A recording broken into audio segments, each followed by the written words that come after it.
We are building a first-person platformer set in a massive research facility.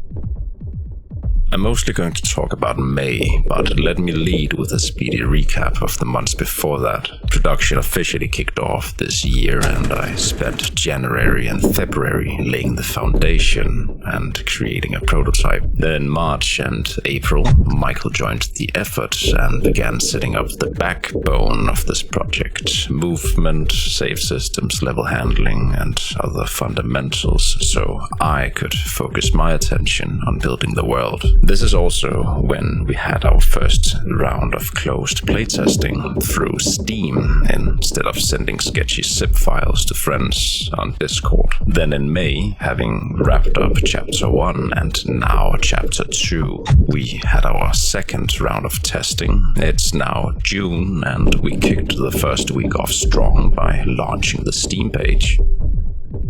The game is split into chapters, compared to something like Beton Brutal or Getting Over It, where falling may jeopardize all progress. Failure and lapses of attention should have consequences, but not beyond the borders of a chapter. Challenge and risk is at the core of our game, but it's not built with the intention of being a rage game. The focus lies in honing your skills and making decisions with intent. I want to reward careful planning and mastery, one chapter at a time. And I don't think erasing hours of progress because of one misstep makes the game deeper or more meaningful. I'd like every chapter to feel unique and worthy of exploration and mastery, progressively harder. Each one will portray a different sector of the complex. Now I won't show the elusive Chapter 0 to keep some mystery intact, but for Chapter 1, I place you in what I call the Pit, a transitional storage area in the shape of an inverted tower. You are sent through a stoically hostile space that never attacks you directly, it simply stops helping. The very nature of the design forces you inwards towards the middle. Every step becomes less forgiving as the walls and saving platforms recede away from you. When designing levels, I usually start with the overall compositional shape and then carve out the details. For Chapter 2 and all subsequent levels, I want to explore different themes and layouts while still keeping that sense of verticality and danger. I landed on this sort of ski slope shape with an array of progressively widening plateaus. It starts out long and narrow, and then as you move through it, it gets wider and taller. Still, I wanted a real sense of danger, the chance of actually losing everything you worked for, even though we are dealing with a much more horizontal layout. So I designed these overcharged transport conveyors that, if stepped on for a second too long, will throw your ass down the slope. And if panic should break your rhythm, they can chain together beautifully and carry you all the way back to the beginning. I wanted this chapter to feel like a natural but more expansive progression of Chapter 1, a transitional space leading you deeper into the facility. This was also an excuse to make my own Akira or, say, Half-Life 1 style ridiculous transport lifts. I've always been fond of these. This guy has a whole video diving into this niche topic. I believe any upstanding facility needs some variation of them. I like to implement sound as I go, instead of reserving it for the end. Audio is an integral part of the game feel, and something often overlooked, hastily mended as an afterthought. I decided to drag Michael from his cave and into the sun, a field trip to the local haunted bunker. With my trusty Zoom recorder and a few scraped knees, we got a nice fresh batch of crisp sounds to abuse. Something for climbing ladders, rusty machinery, footsteps, and more. Later, I found this blaring alarm at a construction site. Very annoying, yet very nice. Every precision platformer eventually has to make peace with the monsters of the this genre, only satisfied by a leaderboard and its elusive promise of being on top, or at least the chance to participate if one so desires. Some people are here to relax, explore and experiment at their own leisure without the stress of a ticking timer somewhere in their peripheral. Others are here for exactly that. We made a bell that you can punch to your heart's content. Hitting this bell not only produces a satisfying clang, but also starts a timer. Hitting it again resets it. Michael and I then went to the medical museum, where I gathered some interesting references for gadgets and machinery. Pinterest and similar sites can be useful, but it is also increasingly buried under a landfill of AI slop, with no author, no history of reason to exist beyond vaguely resembling something that once had meaning. There is something uniquely valuable about standing in front of actual things, taking in all the details, the textual subtleties, scrutinizing the layers and volumes of these artifacts. I also sometimes take 3D scans of interesting objects, which is far superior, but also far more demanding way of referencing the world. It was time to get the Steam store page ready.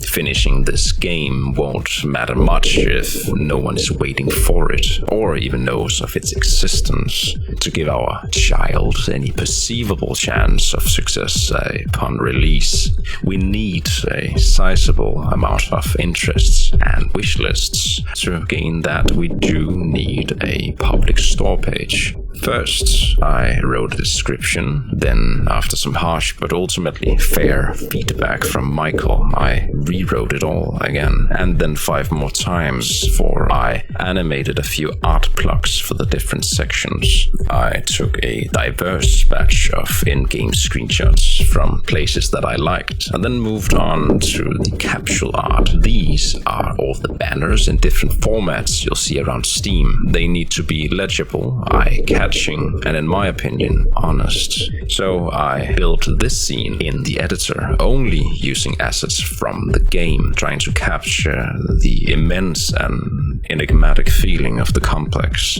As my good friend Philip pointed out, the big glowing door isn't necessarily that original, but I think it works for now. For the final piece of the puzzle, the trailer, I recorded a full playthrough of the 2 most finished chapters to show direct gameplay, a few panning shots to capture the atmosphere, and then I built a helmet phone rig and jumped around my apartment like a madman for some nice grungy head tracking close-ups. You can watch it here.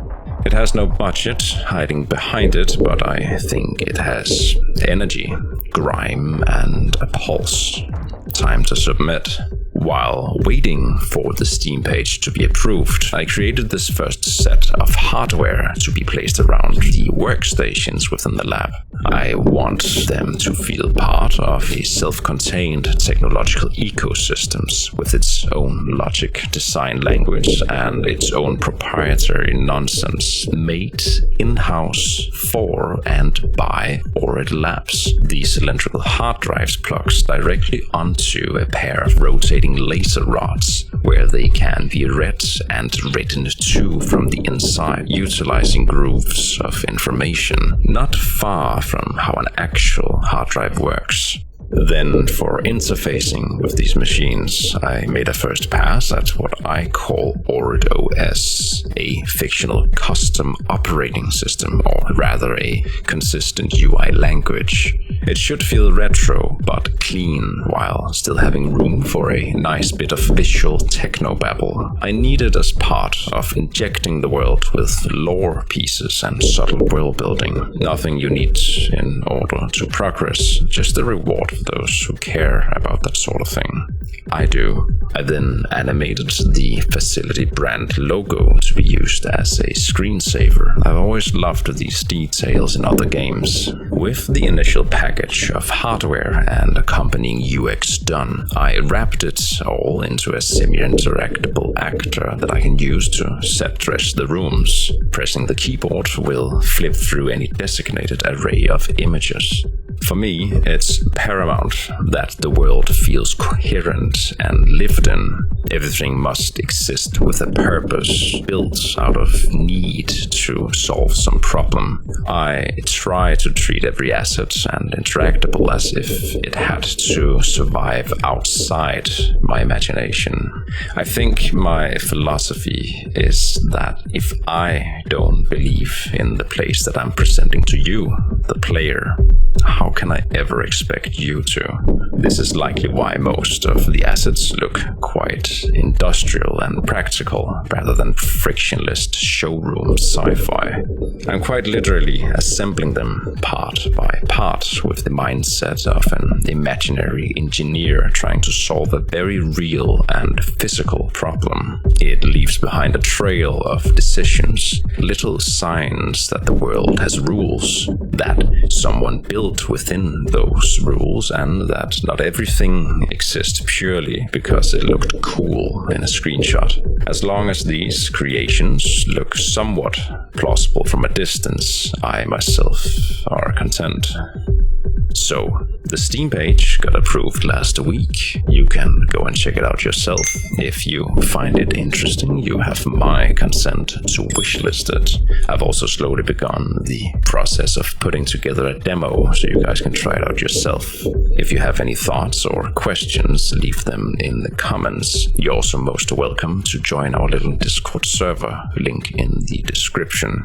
I ask you only to keep in mind that I alone am taking care of it on top of everything else, so please be nice. Thank you.